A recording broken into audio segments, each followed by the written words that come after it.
Hey, everybody. Welcome to a conversation with Brother Raymond. Hold on for just a second.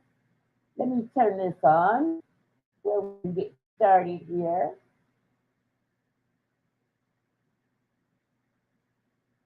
Okay. Happy Friday, everybody, and welcome to a conversation with Brother Raymond. Hey, we got a first black female on the Supreme Court. I wanted to throw that out there. I know Brother Raymond is going to talk about it, but my name is Katie Lowe, and I'm the host of Rhythm Flow Radio. And listen, Brother Raymond, you know he is an author and advocate, and he's always got something interesting to talk about. But you know how it is when Brother Raymond starts his show. He must give some prayer. And we live in a world now where we all need some prayer. So without further ado, I'm going to pop out of this screen and bring in Brother Raymond. Good evening, ladies and gentlemen, and welcome to another conversation with Brother Raymond. I'm your host. And as always, we give reference to God. So if you would please bow your head. Heavenly Father, we come to you thanking you for allowing us to live to see another day, waking us up in our right frame of mind. Lord, we ask that you let no hurt, harm, or danger come to any of us or any of our families. We ask that you protect our cities, protect our youth, and protect our elderly. We pray all these things in your mighty, magnificent Son, Jesus' name. Amen. Amen. And before I start this show, we want to give a condolence out to the Lopez family on the loss of Lauren Lopez, aka Renee, aka the sweet, sensational soul. This sister was so loved and so admired and adored by so many people, so many of her peers that it's just, it hurts us all that she made a transition. But we all have to remember that God makes no mistakes. And so, with that being said, we send our condolences at your time of bereavement. BST, myself, Brother Raymond, the Castle Crew family. We send our condolences out to the Lopez family. And we ask that you guys keep them uplifted in y'all prayers as they go about to proceed to lay their precious, precious queen to rest. We love you, Renee.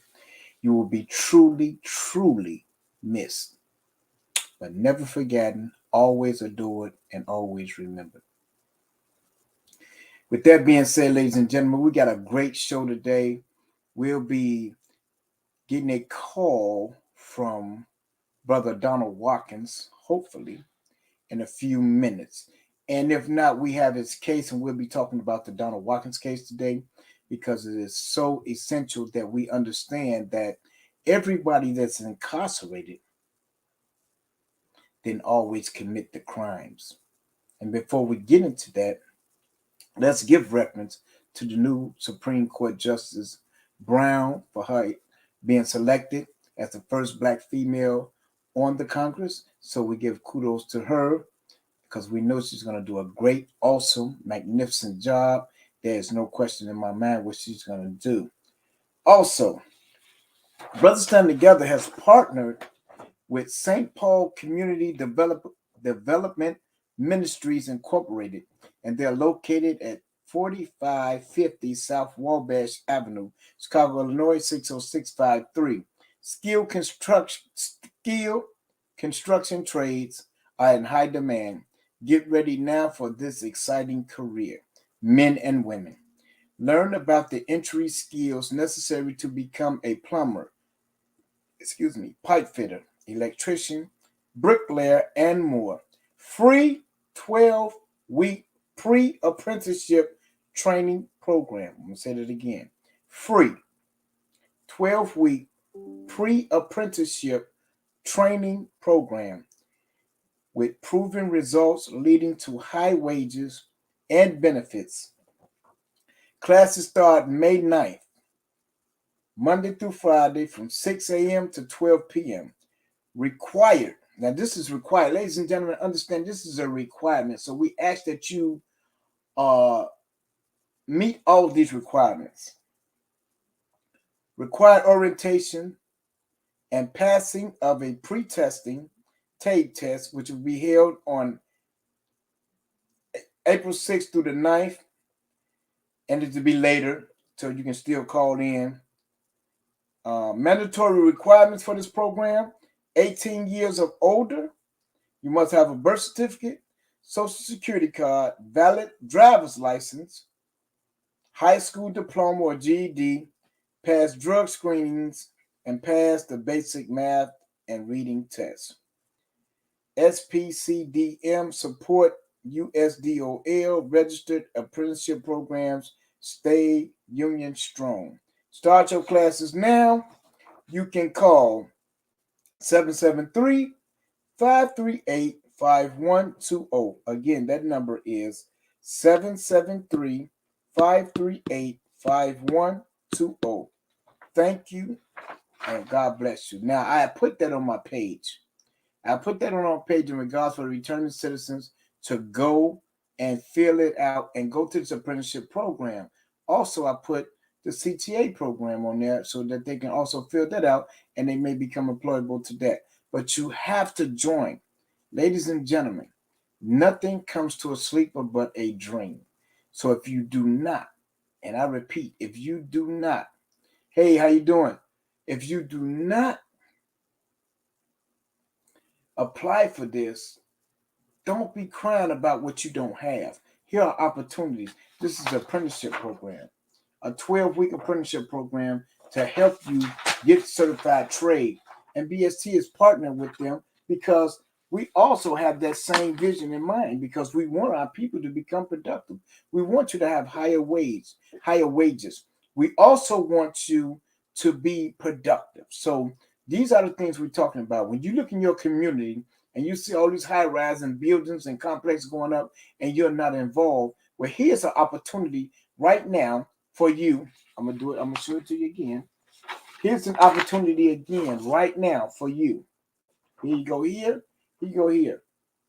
To obtain a trade so that you can take part in construction in your community, in your neighborhoods, in your city.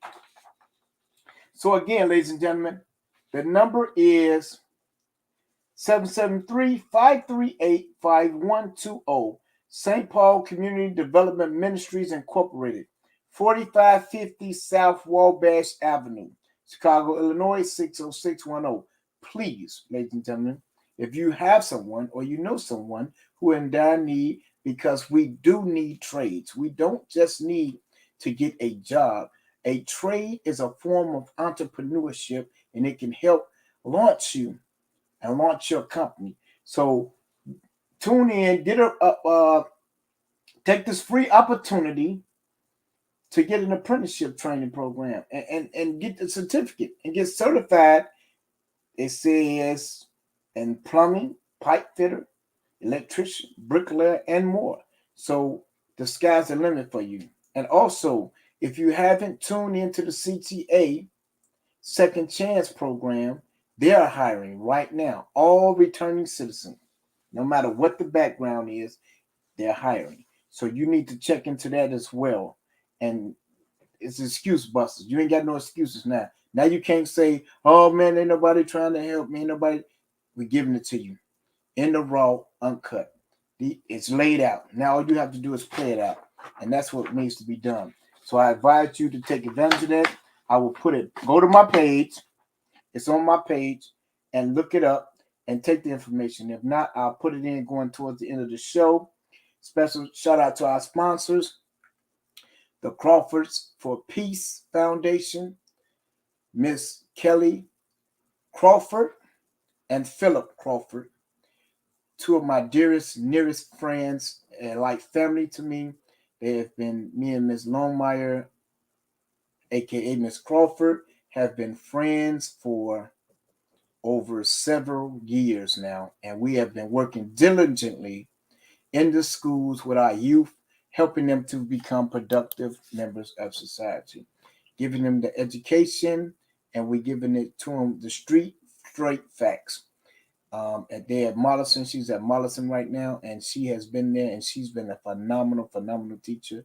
Brother Phillips is a phenomenal entrepreneur as well. And together, through unionship, when they got married, they created the Crawfords for Peace Foundation, which in the future, they'll be giving out scholarships to our young men and women in terms of helping them to go on to continue and further their education.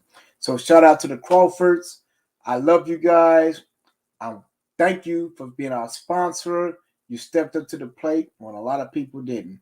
So we salute you for that. And we thank you. And it's love always, as you know that. So now we're talking about the Donald Watkins case. This is what we'll be talking about today, ladies and gentlemen. And the Donald Watkins case is part of what I was calling the trifactor.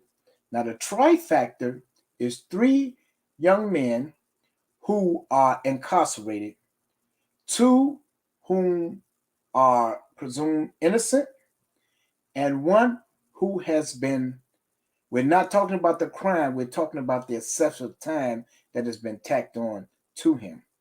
And that being said, is Kevin Gray, Donald Watkins, and Gilbert Harris. And it's called the trifactor. And you'll be seeing more of that and hearing from more of that in the near future. And we'll be talking about each and every one of their cases and the significance of their cases, right? And so, with that being said, we only be forbidden that the eldest go first, which is Donald Watkins, right? And so we're talking about the Donald Watkins story because it's so significant when we as a people are proven guilty until we prove our innocence. We are guilty until we prove our innocence. Let me correct that. And so this is what be going on with the Donald Watkins case. So I pulled it up and I wanted to share with y'all a lot of it. So this is an article that the Medville students investigation raised questions about a Chicago murder conviction. Now keep in mind, this is back in June 7, 2011. And I'm going to talk about when it actually happened. And this is what be going on with the trifactor. So as you hear this case of Donald Watkins, you'll also be hearing the Kevin Gray story, and you will also be hearing Gilbert Harris. Evanston, Illinois, article with new evidence calling into question the murder conviction of a Chicago man serving, check this out, y'all, 56 years in prison, appears today, June 7th, on Northwestern University Medville Innocent Project website. The groundbreaking investigation story about Donald Watkins and the 2004 murder for which he was convicted is the work of 6 Northwestern University undergrads in a Medville investigative journalist class, supported by the Medville Innocent Project. The class is taught by award-winning investigative reporter at Medville, Professor Alec Klein, formerly of the Washington Post. During a just-ended 10-week academic term, seniors Alex Campbell, Gerard Hoffman, Catalin Canary, Monica Kim, Taylor Scope, and Laura Taskiner tracked down and interviewed key sources. These included the prosecution's state eyewitness to the crime and experts in the fields of forensic pathology, orthopedic, and neurology, firearms, eyewitness identification, and additional psychiatry. The 6 students who will graduate from Northwestern June 17 also interviewed Watkins, family, friends, and neighbors, members of the victims' families, and jurors and attorneys involved in the case. Check this out. This is deep. And this is the trifactor. It's going to be real deep. And it'll be translated on other websites as well. And I'll give you the information to that as well. In addition to the students based their reportings on 7 Freedom of Information Acts, request court records, internal police records, prison documents, and medical records obtained from Chicago Fire Department, John H. Stroger Jr. Hospital, and Fantas Healthcare Center. Among the findings, listen very, very, very closely to this. Watkins had been shot in the left arm in 2003, nearly 2 years before the murder of Alfred Curry, for which Watkins was convicted. Watkins' life-threatening injury required 4 blood transfusions as well as physical therapy to treat significant nerve damage near his elbow, according to his medical records. We have the medical records to prove this, which students obtained. The family had obtained it too. That's my cousin. Watkins' injury causes doubt on whether he could have been physically capable of committing the murder in which the assailant wielded a sawed-off shotgun while dragging a woman by her collar. Check this out. Y'all already said his left arm messed up. So he had a sawed-off shotgun in one hand and he dragging a lady in the other, right? Yet the injury was never brought up in trial. Check that out, ladies and gentlemen. As significant as this was never brought up in trial. This man was shot in the left arm in 2003, had severe damage to his arm. He had to go to physical therapy and all this. But it was never brought up in trial. Hey, how you doing? So they just tried and convicted this brother without all the information. So somebody dropping the ball right here. So the Medville students from Northwestern, as we all know, they go through cases and they pick certain cases that they want to do journalism on, and his case was one of them. And so this right here is alarming, just right here, that he has significant nerve damage, right? In his left arm, right? So his elbow, right? Hey, sis. So if he has significant nerve damage near his left elbow, that makes it impossible. Ladies and gentlemen, I'm talking about impossible for him to, 1, carry a sawed-off shotgun, and for 2, to be able to drag someone, because he can't even physically hold anything or anyone in this left arm because it's severely damaged. It's almost like dangling, right? So that throws up a red flag, right? Then the fact of the matter of it, it was never brought up in the case. So nobody's seen it significant enough to say, hey, this brother, it's impossible for him to have done any of the things that you're talking about, because you got to have 2 hands. You would have to have 2 hands in order to do what they're alleging that Mr. Watkins done. And with the severity of his damaged arm and his nerves, it was merely impossible. This case should have been thrown out right then and there, right? Only 2 witnesses identified Watkins as the killer. I'm not going to use their names. Curry's girlfriend, also a known heroin addict, who went to the hospital twice for withdrawals hours after the shooting. Right? And Willis' 7-year-old daughter.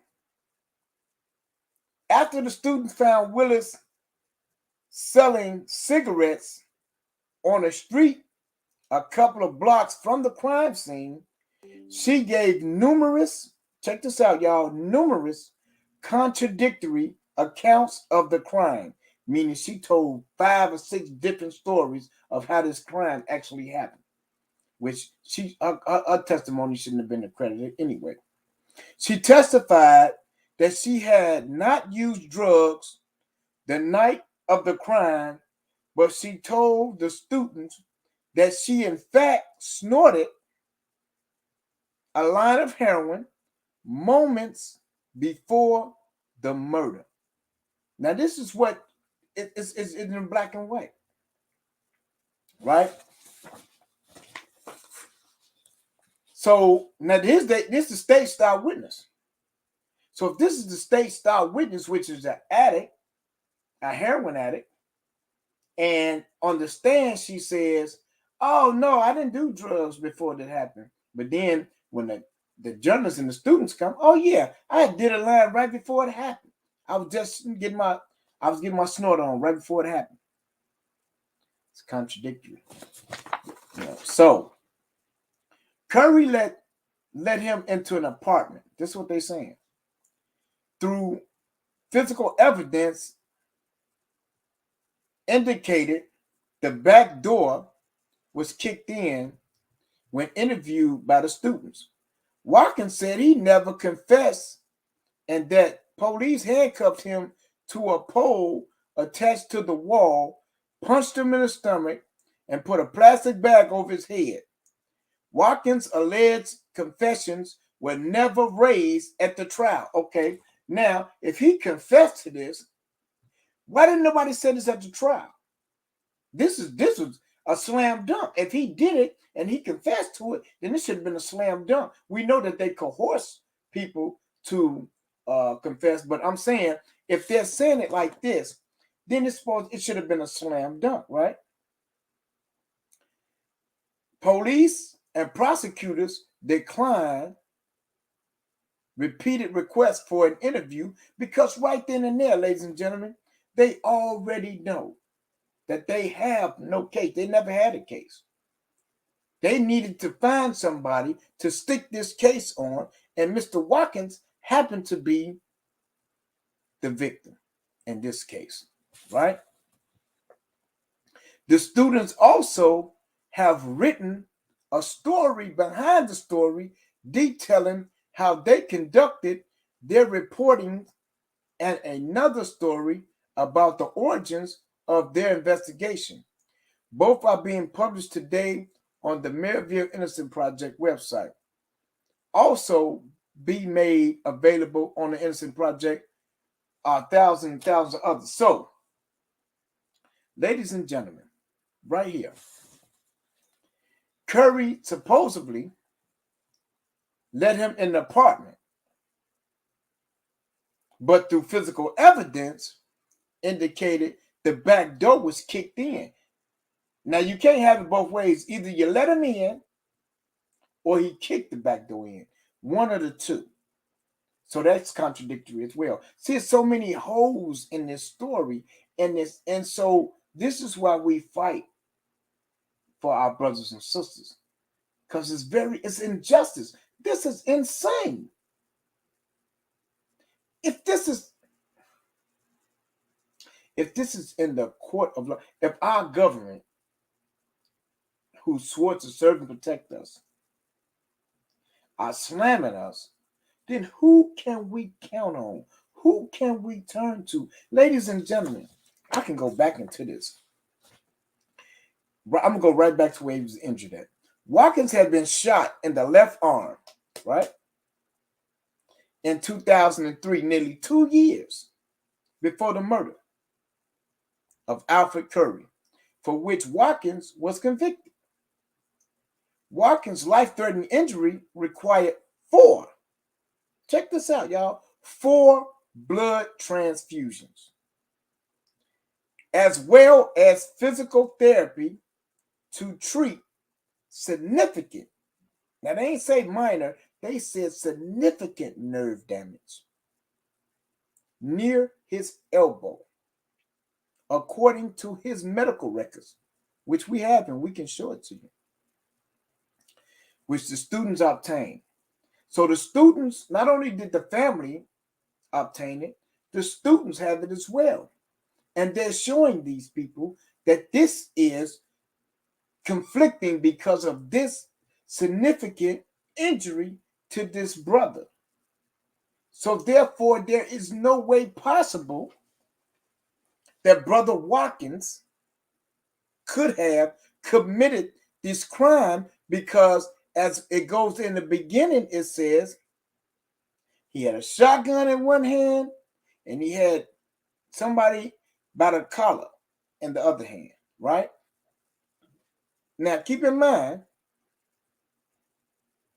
that if he had a severe injury to his arm, not his hand, to his arm, 4 blood transfusions, significant nerve damage, right there. That's more evidence right there, letting you know there was no way possible that this brother could have did what they are charging him for. And he's been gone 20 years. So this is what we talk about when we talk about our brothers and sisters being behind them walls and how bogus our system is. We don't have no justice. It's just us. We don't get justice. It's just us. So if we don't stand up for each other, then guess what? They'll continue to slam us and leave us in the courtroom, as my nephew Kevin Gray says it so eloquently. We murdered with the pen. The pen is mightier than the sword. They execute them in the courtrooms. All of us, we have been executed in the courtroom. Way before we get to the joint, way before, right then and there. It's modern day slavery all over again. You fit the crime, so we're going to give you the time. And we're not talking about the crime in Kevin Gray's case. We're not talking about the crime. We're talking about the extensive time, which you'll hear in the coming weeks about his case and how bogus his case is. So this is why I chose it's called the trifecta, because I want to show you 3 different synopsises of young men who have been wrongfully incarcerated or excessively sentenced. And this is how these things go. So I'm just telling you guys, when we do this for real. And this is why we tell the family and friends to get involved, because your loved ones are being thrown away. They're being locked up and they're throwing the key away on them. And if you look back into the case, you will find significant holes and errors on the state's attorney part, to where they fail to present this significant evidence, which we wouldn't even have to go through this case. Mr. Watkins should be home resting with his family. He hasn't seen his mother in 20 years. This man is 60 years old, so imagine how old his mother is. And look at the taxpayers' money. 20 years, they charge, each inmate is equivalent to what, 42 some, 40, 45 to 40, 42 to 45 some $1,000 per year. Now you times that by 20. That's a significant amount of money, man, that they wasted, because this case has no merit. And it should have been thrown out 20 years ago. But because of the color of our skin, we are guilty until we prove our innocence. I'm going to say that again. We are guilty until we prove our innocence. And I don't know about you, ladies and gentlemen, but it is going on too long for us, and I said us, not to get involved. Mass incarceration is $1 trillion business. And they locking up our young and older men and women. A lot of times don't even have a case on them. Then they have a case on them and they give them excessive time, which you'll be hearing about in the Kevin Gray story. It's crazy how these things go on and we still go about our day like there's nothing going on. Until, check this out, it happens to somebody in your family. The minute it happens to somebody in your family, oh, Brother Raymond, I need you to come now. I need you to talk. Oh, but when Brother Raymond asked you to get involved years ago, you didn't have time because it hadn't showed up at your doorstep yet. But now that it has shown up at your doorstep, you want Brother Raymond to drop everything he's doing and his organization and all his connections and just focus on your people. That ain't how it works. Don't go like that. We have to get involved, ladies and gentlemen. Just like he was scheduled, Mr. Watkins was scheduled to call. But unfortunately, something happened there where he's not able to call. And we'll have this time and time again, but we will have the documentation for you to inform you of what's really going on.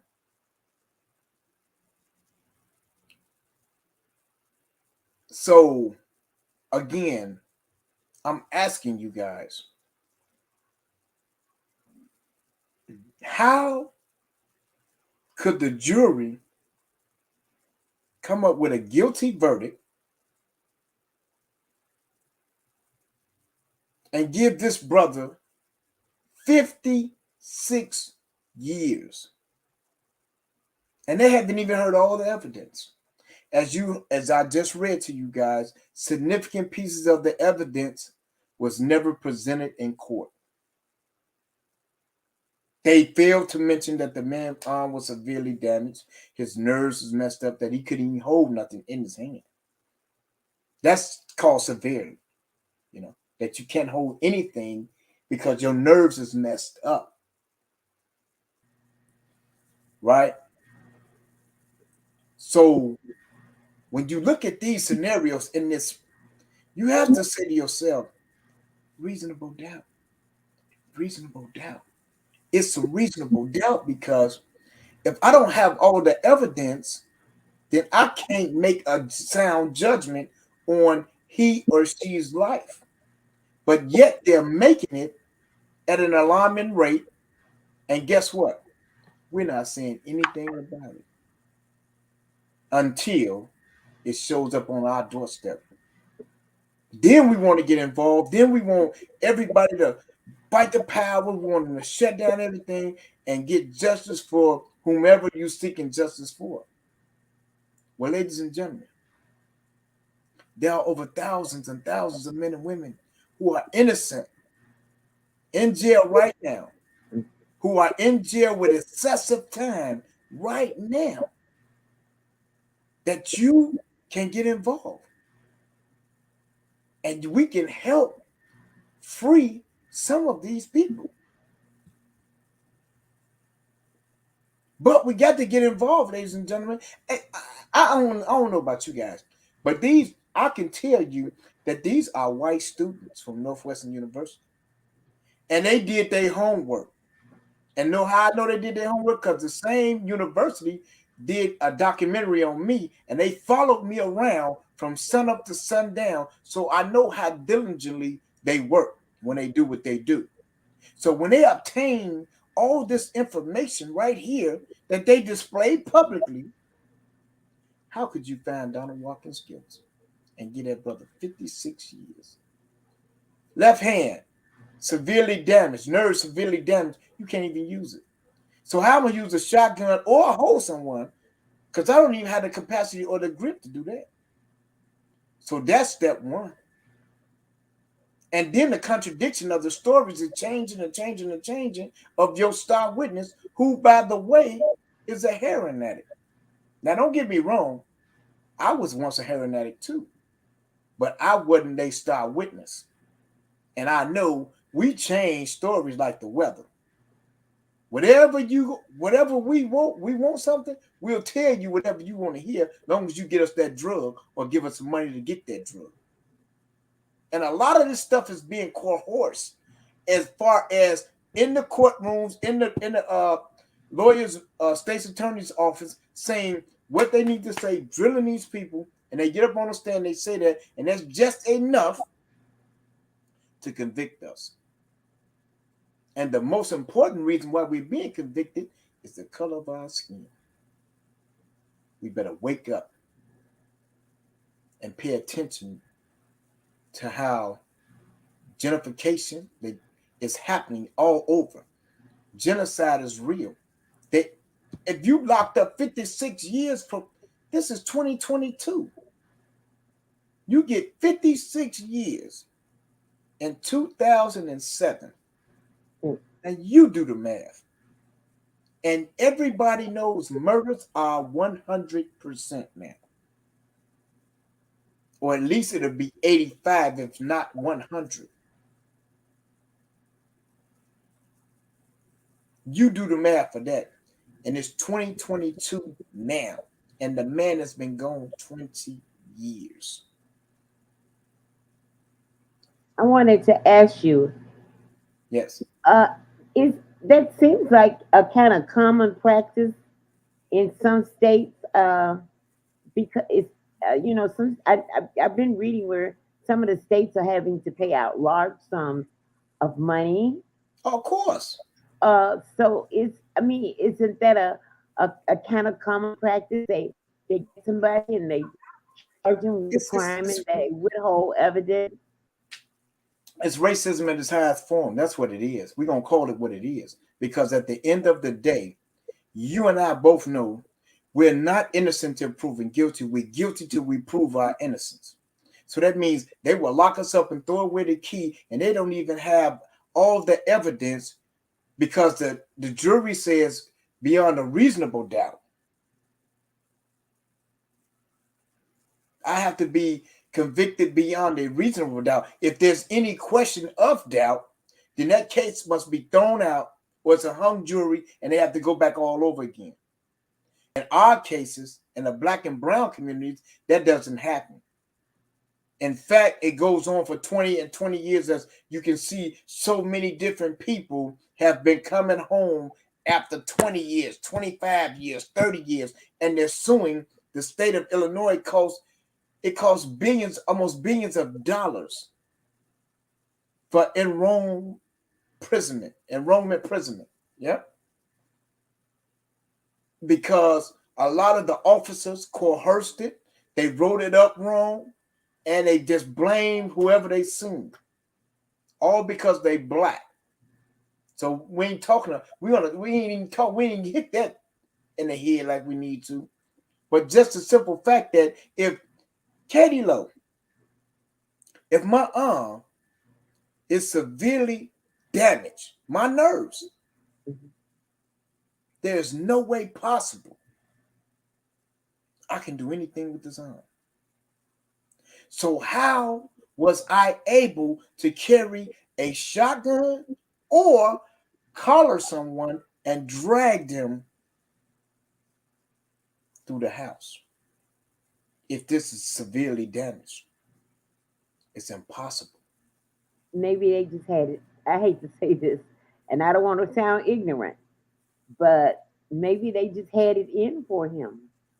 And it could be. But this is what I'm saying. But now we're talking about a system that we're supposed to believe in that says innocent until proven guilty for the white man. We just gonna keep it all for a funky. But it's guilty until we prove our innocence for the black and brown men. But we America, America just showed how racism is still alive and well. Yeah. The nomination of the first black woman to the Supreme Court.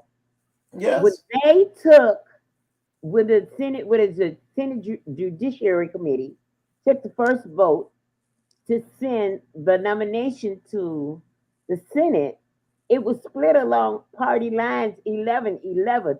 That shows you a country divided for at the Yeah. head. Because we talk about in the United States government, we're talking about the head. So they Exactly. showed you that they were divided between the party lines. Then after it went to the Senate for the full vote, there were 50, it was 53-47. It just shows you at the top how we still divided. But they want us to trust and see, this is what I tell about the politics, right? And we have to do our homework and find out who we should be selecting to put in these offices, because 9 times out of 10 they're not there to do what we asking them to do and what we need for them to do. And so that's another thing. And then these judges are more wicked than the politicians themselves, because they have a political career that they're trying to obtain as well. Because a lot of them start at state's attorney, and they turn to judge, then they go from judge, and then they go not to just to the Supreme Court, but they go up and up and up and up. And so their political agenda ties with whatever the the naysayers want.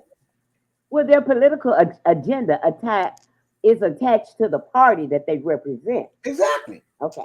And whether it be Republican or Democrat. Because at the end of the day, you have to play ball. That's why we call a public defender, we call them penitentiary deliverers, because that's all they did. They delivered us to the penitentiary. They didn't, some of them helped us, but 95% of them, we was getting convicted. So we call them penitentiary deliverers. And some people start even representing themselves because they felt like they'll have a better chance. Do you think that uh, when Let me hear your thoughts and questions. okay, do you think that when our prison system, I mean, when our court system, let me say, I got to hear that wrong. When our court system convicts somebody, and you said, holding evidence back that they know could free them, but they take these evidence and they don't present them, okay? And this person is wrongly convicted.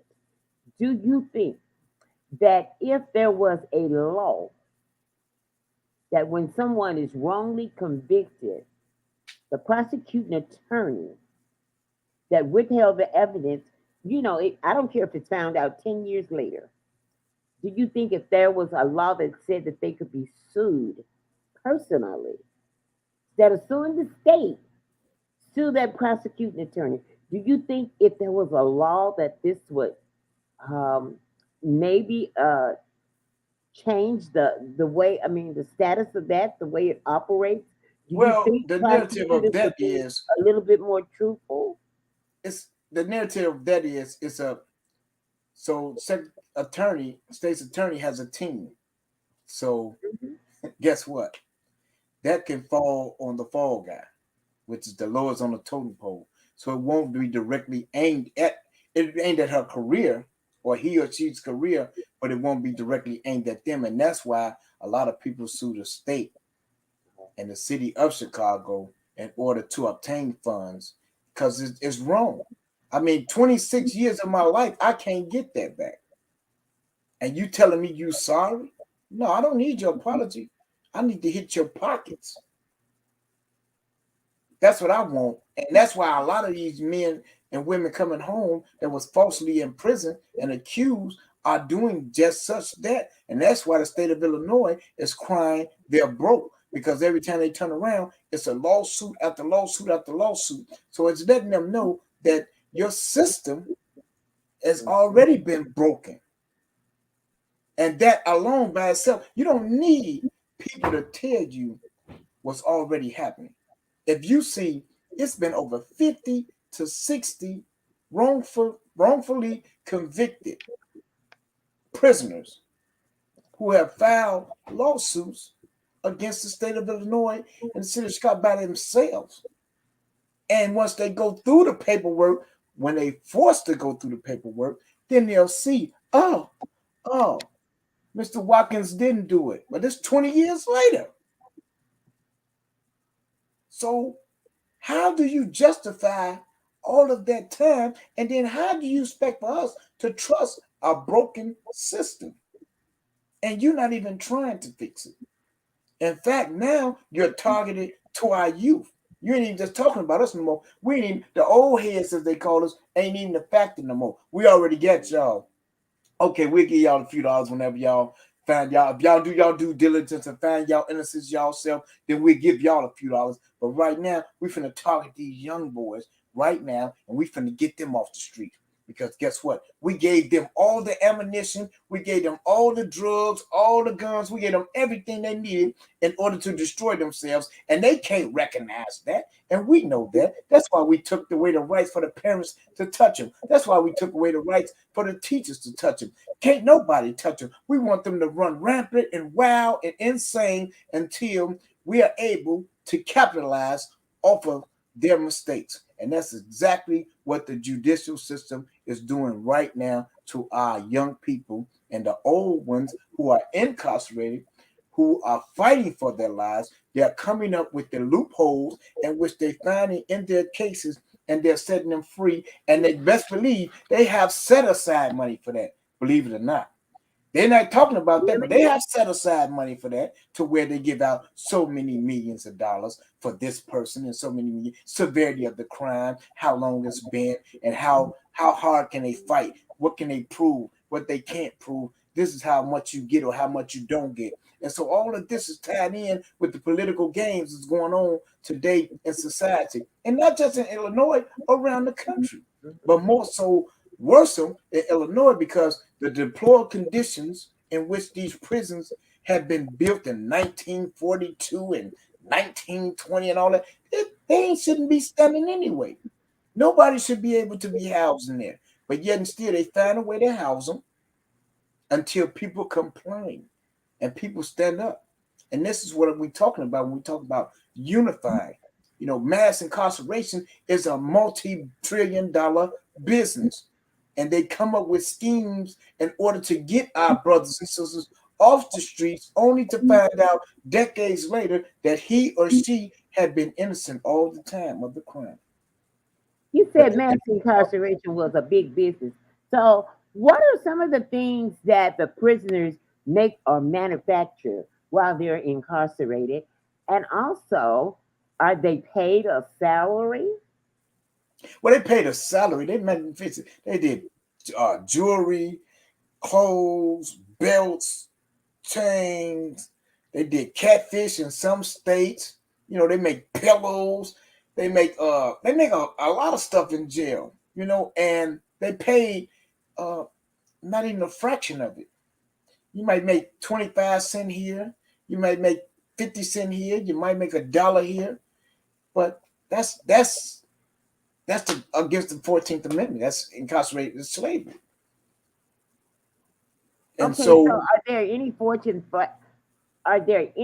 Fortune 500 companies that profit from prison labor? I'm sure there's this various. I haven't looked them up, but I know it's various of and catfishing. Catfish is one of the biggest fishes selling like wildfire. So in one jail, they even they nourish the fish and all that, and they raise the fish and only to sell it. So they So have this they work on like a catfish farm or they have a catfish farm in the penitentiary.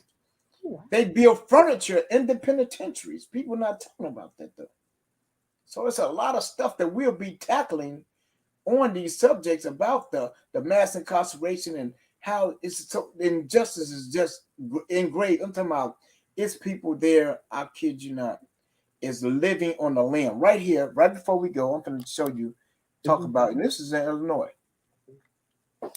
It said amendment lawsuit filed against Robert Jeffries, director of the Illinois Department of Corrections, and Governor J.B. Pritzker last week claims that the state prison system has failed to protect medically vulnerable prisoners from COVID-19. The suits named nearly 24 inmates at multiple state correctional facilities as plaintiffs. The individuals range in age from 25 to 66 years old and all have at least one underlying health condition that makes them susceptible to becoming severely sick if they contract COVID-19.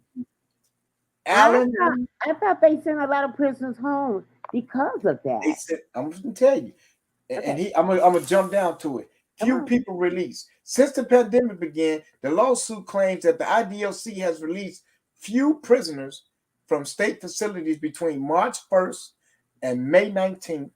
The lawsuit claims that IDOC has transferred home or released 1,261 people, but most of those individuals are not medically vulnerable and were within months of their scheduled release date. I'm going to say that again.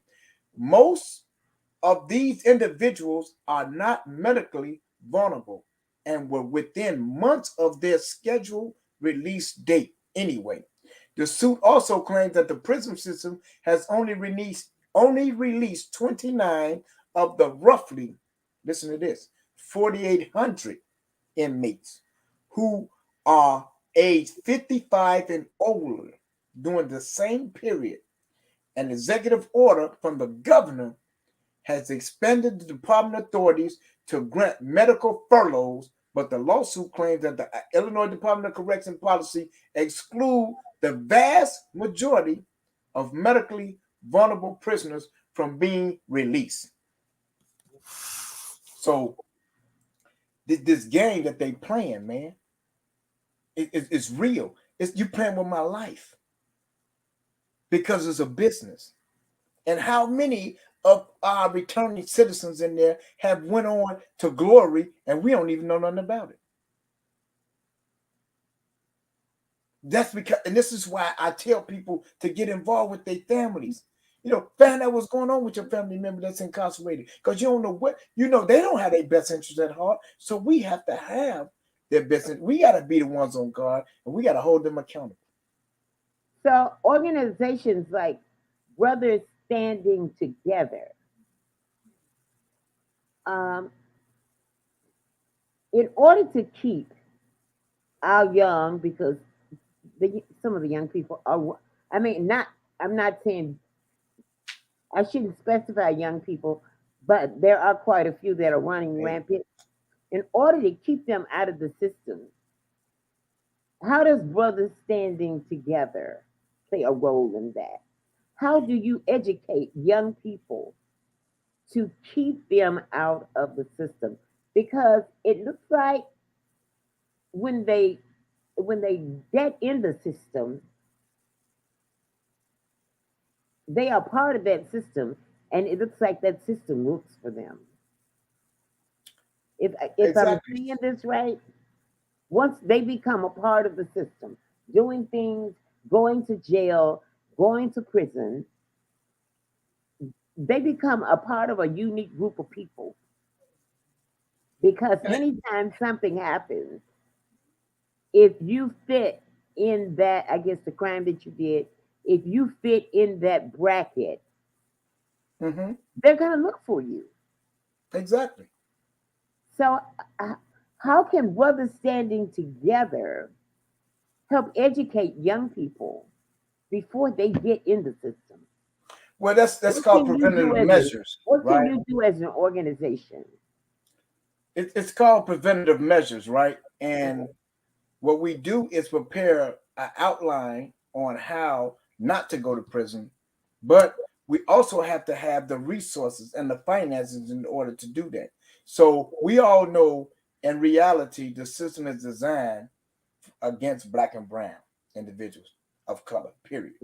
So the preventative side is we have pamphlets in which we ask them to come and join Brothers Stand Together so that we can help you become productive members of society. As you state, that's in our laws. And we work with them. So if they're unemployable, we help them to become employable. If they're uneducated, we help work with them to educate them, and we have partners such as Kennedy King College and DePaul University and things of that nature that they can go and they can study, and if nothing else, receive their GED. Then we have partnership like St. Paul Community Center, where we can also send them to obtain a trade because everybody ain't fit for school. And we understand that. So these are the variables and things that we have in place for them so that they won't become a victim of the system. But the first thing we have to do in order for any of that to happen is change the mindset. And see, we have to lead by example. So I can't tell you to put the gun down and put the drugs down, and I don't have nothing for you. And you have 4 siblings that you take care of, right? That depends on you to make sure that they eat, get clothes, shoes, and so on and so forth. Now, if I don't have a solution to the immediate problem, then guess what? I'm talking to that brick wall because they ain't trying to hit me, and they ain't trying to hit BST, and they ain't gonna be trying to hit no other organization. Because at the end of the day, if I'm making $300 to $400 an hour versus $100 and some dollars a day, it don't add up. But with the mindset changing, when we show them the dynamics of not the monies, but the longevity and the secure way to make money and the right way, because guess what? Getting a job, they don't have to worry about the stick-up man, the police. They ain't got to worry about the girlfriends and tricking off and all that. They ain't got to worry about being all that. If they working and selling dope, you can get knocked any day, whether you get knocked by the police or you get knocked off on the streets. So changing the mindset is the first stage, and showing them, leading by example, say, hey man, I've been where you've been. I've done what you've done. And now I'm doing this. And this is why I had to do this. And let me show you why I did this. And then they can see, because a lot of people are telling them things, but they're not living it. And so if I can see, and the kids can see liars coming a mile away, just like we were able to see it coming a mile away. So if they was able to see, we was able to see it then, just imagine how much they can see it now. And they've been lied to so long, they don't even know who to trust. So who do they trust? Nobody. Where do they get their bread from? The streets. And that's who hold courts with them right now until we change the mindset.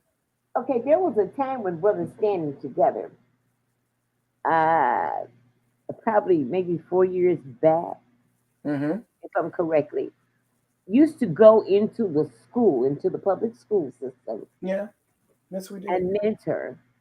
Yes. Okay, which probably saved a lot of young men and young females' lives. Yeah. Uh, COVID came up, and I guess uh, that was one of the things that the organization could not do anymore, going to the school because of COVID.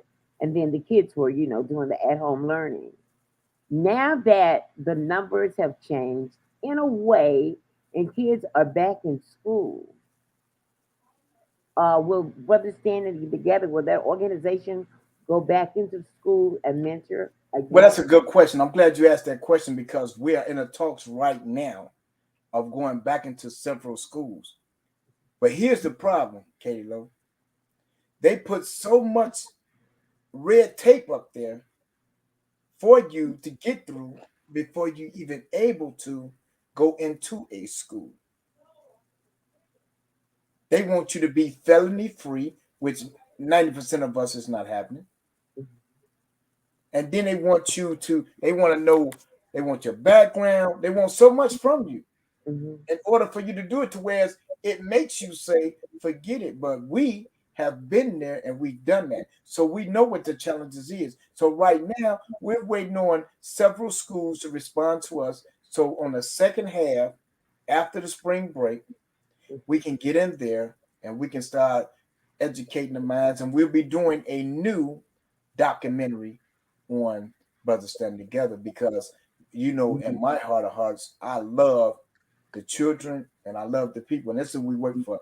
And anybody that comes across BST, they know if you're not about saving the children and the elderly, then we ain't got no ties, because that's what it's about at the end of the day. Because I can remember when I was out there gang banging and all that. But one thing I didn't do, I wouldn't cuss in front of Miss Katie. I wouldn't smoke weed. I wouldn't drink. I wouldn't do none of that stuff in front of Miss Katie because was taught proper etiquette and manners. All that cussing that we see at the bus stop today, while the seniors standing there, it would have never happened. Because guess what? You could have got your butt whipped from there all the way home, and only to get another butt whipping when you got there. Because And mama that would not play that. You would not disrespect me out in those streets. But today, you may get killed. it's a different level of respect. I'll say that. Because our young adults are now being friends with their children. They party with their children. They get high with their children. And so it's hard for the child to respect you when you're doing everything you telling us not to do, but you're doing it. So you know what? I mean, since your guest didn't show up today, and I do want to ask you because I have gotten some feedback. Uh-huh. Uh, there was a show, I believe it was last Friday, Uh-huh. when the guest was supposed to be, his last name would have been John, and his first name would have been Brian, Yes. and that show did materialize. I guess because of maybe the guest that was coming on the show had an emergency. So Yes, it I've did. been getting some feedback in the inbox, and a lot of people, they wanted to know when would that show be rescheduled, and this is the reason why. According to YouTube and some of the other stuff that I read, this young man was hung, but they Yes. said it was suicide instead of a homicide. Yes. And during the time that that show was to be aired, I believe in Washington, D.C., there was a bill that, is it Congressman Bobby Rush? Mm-hmm. They were getting ready to sign that bill. I think it was the anti-lynching bill that Yes. came about because of Emmett Till. Yes. And this young man who was hung this year, Mm-hmm. right, in March of this Yes. year. Yes. And a lot of people wanted to know when were you going to redo that show. Well, right now we're in the talks with his father, and we're trying to hopefully we can have it up and going next week because, as you know, Katie Lowe, I try to uh, work with the brothers incarcerated and Mhm. then our regular guests. So what I'll be doing diligently from today on is to continue to continue to communicate with him so that we can put this piece together because it's very significant and it's very needed and it is high in demand, and it's so sad of how, you know, again, our system can say whatever they want to say. Oh, he hung himself. How? When his father and the police were there and he went step by step showing them that it was virtually impossible for my son to have hung himself. And then to have monies on him and all this. Come on, right? Really? But I'm working on that, and hopefully I can call you no later than Tuesday, and we can rebroadcast it by Mhm. Wednesday, and we can have the show by Friday. Okay, what was it? I think that. Another thing is you had the Carmen Navarro Chacon, who is running for Cook County Sheriff. Okay. Yes, our next great sheriff. Yes. Uh-huh. So there were some very great numbers that came out of that show. Was So that? are What you was them numbers? planning You got to them bring? numbers? Well, listen, the video clip and the show alone reached 4.5K people. Okay. And those are some, listen, those are some impressive numbers because Yes. it really brought our numbers up, which, you know, I'm not ashamed to say it on Facebook, um, because of their algorithms, which are really just a computer and stuff that goes in and it recognizes words and stuff. It doesn't know the difference between, and this is for real, a live stream, a podcast, and a regular ad. Mm, It cannot distinguish. wow. Okay? So that's why sometimes people doing a podcast, the algorithms think that that's an ad. Wow. But those numbers went sky high. So my thing is, since she is running, oh, somebody say impressive numbers. Ah, thank you, thank you. That's my And daughter. we Hey, took darling. the way. Woo. Anyway, she would be someone really. You should bring her back on, and maybe we should try to get her on a couple of the platforms. Well, I'm glad you said that again. Again, last night I was just on the phone with her associate, and we were talking diligently on the phone for about an hour on how we need to get her back on the show ASAP, and not only on this show, but we need to get her on several shows right now Right, since she's running right. for this position because people need to know that there is others who can step up and take charge. See, it's so used to being the status quo that people just go with it and they keep going with it. So of course, when you have a new, and then it's nothing against them, nothing against Tom Dart, nothing against the great legislators, but it's time for new leadership. And I'm gonna It say is that again. definitely. It's It is time for definitely. new leadership Yeah. And because you at the know, end of the day, it's the same old, same old. And if you do the same thing, you're gonna get the same results. That's why the violence ain't decreased. That's why the homelessness ain't reduced. That's why the recidivism hasn't reduced, and that's why the unemployment hasn't reduced because it's the same old people doing the same old stuff, and they receive it. If nothing changed, nothing changed. That's what they told me in the program. I'm and just saying. that's why I say we are divided from Yes. the head for Washington. We are Yeah. divided, and we just proved that to the world because here, like I said, here was a woman who was totally qualified, probably more qualified than the last two people that were nominated to the Supreme No, Court. she was qualified more than the whole bench Is that right? itself. Okay. All right. And we saw along party lines where the racism was. And I'm not ashamed to say this. People like Mitch McConnell is older than dirt. Okay? He may be a politician, but he has some backwards way of thinking. And they are racist. And long as Right. you have that type of activity running your country, you cannot, there is no way in the world you can get rid of racism. Because But what but you do is you wake something up and put a fire under it and you ignite it. And once you ignite it, you got a problem.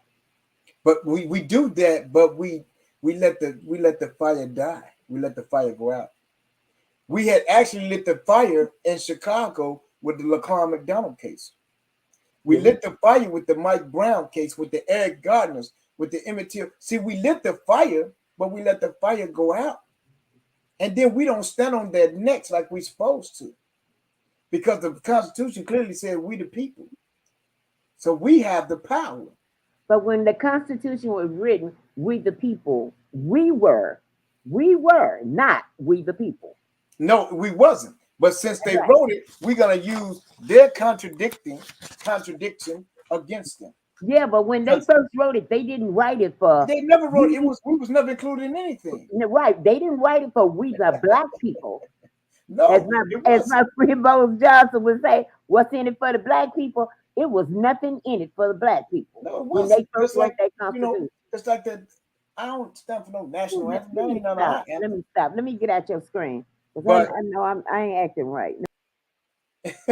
again, I just thank you all for tuning in. For those of you who tune in faithfully, continue to. And for those who don't, tune in because you would never know unless you get involved. Because at the end of the day, it's not about me. It's not about you. It's about the people. And if you care about the people, as a lot of people proclaim they do, then it's time to show it. Lead by example. Stop doing all that lip boxing and get out here and do some action. Let's see some action. Faith is an action word. A lot of people say, I walk by faith and not by sight. Well, faith is an action word. And if you ain't putting in no action, then you don't have no faith. And I'm just keeping it real with you. I ain't going to be the one to sugarcoat with you. You don't have no faith. If you ain't about no action, you ain't got no faith. You just saying something to make it sound politically correct or sound good on Facebook or wherever you put this on Instagram or whatever. But in the end of the day, you don't have faith if you ain't putting in no action. We have to get involved. We have to hold these people accountable for the actions in which they have taken against our people who are incarcerated. And we're not saying everyone is innocent. And we're not asking for a handout. We're asking for justice. You don't go to jail for 77 years for 2 aggravated assaults. That just don't happen. You don't go to jail and be sentenced to 56 years like Brother Watkins was with not all the evidence. You don't get 65 years and you wasn't even there. Huh? Why they do that at? In this crooked society and their justice system, because it's just us. So we don't have the narrative, we don't have the majority to stand, and guess what? We will continue to fall. Ladies and gentlemen, it's my time.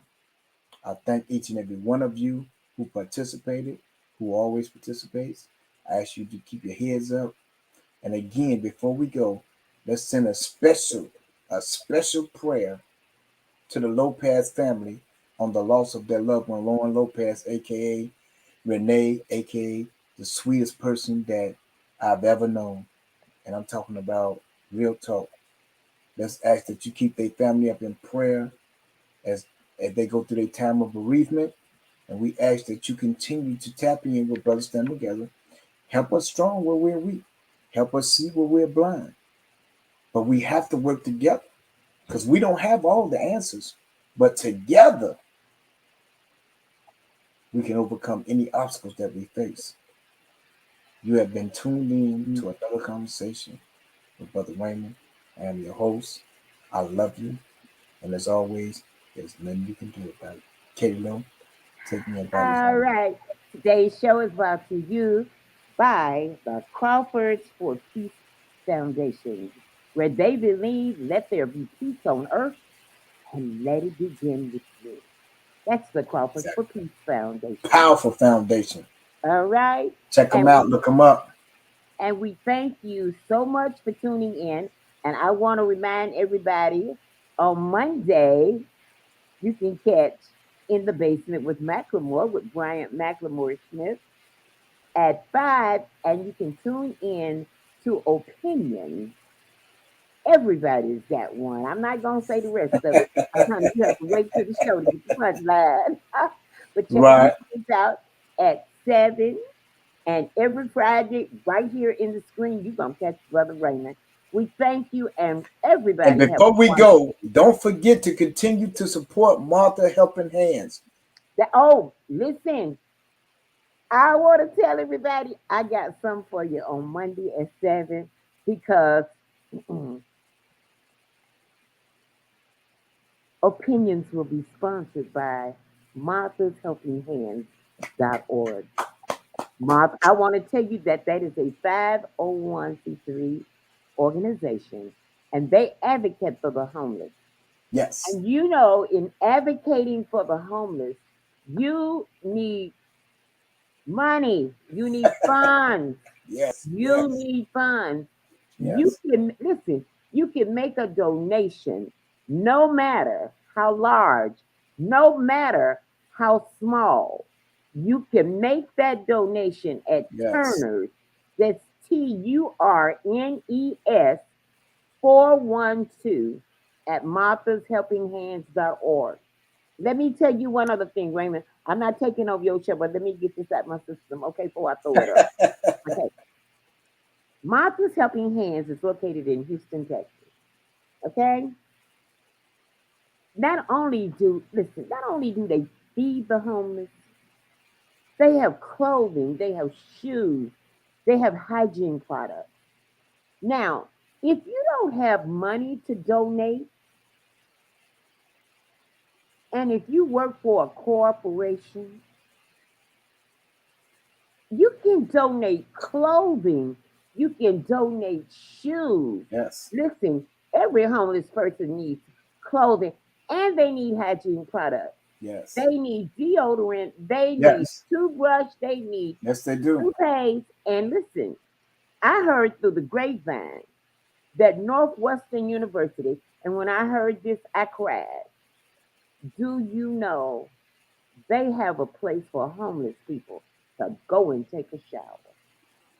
Now And it's just, that just blew me away. yeah, So these are things, somebody invent a portable shower just for the exactly. homeless where they can take a shower. Sanitary napkins for the women. Come on, make a donation. Go to your organization where you Yes. work and they can make this donation. The fiscal year ends in June. This is April. They got 2 more months. Tell them to send some sanitary napkins. Tell them to send 10 cases of toothpaste, toothbrushes, socks, underwear. It's needed. People inbox every day asking for things. Listen, Yes. you're in a position to do something. Do something. Okay? Yes. Let me be quiet because No, you're absolutely right. And we appreciate all the love we get from all over, and people have to understand we're collecting material in order to feed the homeless. So when you're asked for things, we're asking you to provide us with the supplies so that we can give to the homeless. So we don't have where we can take care of your family. We only taking care of the homeless. We're not disregarding anything, but this is what our primary purpose is. So if you want to be involved and you want to help, that's how you can help. Some of the things that Sister Katie Lowe is saying, some of the things I'm telling you right now. The Bible says it's better to give than to receive. And so we just be a blessing to who we can be a blessing to. And God has called upon us to do that. And He gave the wisdom and the ranks over to Sister Nicole Turner, who is the executive and founder of Martha Helping Hands. And we are here, brothers, stand together to help support the movement because, as you already know, we have been doing it for years in Chicago. And now we're helping with Martha Helping Hands to do it here in Texas. And we're expanding the globe to continue to feed the homeless, and hopefully, no one goes to bed hungry, unclothed, and most importantly, unloved. So we thank you again, but make the donations if you can. Give what you can, when you can, if you can. But remember, it's always good to give that's right. than And if to you work receive. at a grocery store, some of them groceries will be good Hey, too. Ronnie. All right, Hey, listen. Angela. We thank you for listening to a conversation with Brother Raymond. So we will see you back here next Friday at Yes, sir. 5 p.m. All right, Peace. everybody. Have a good weekend. Bye. Thank you. All right.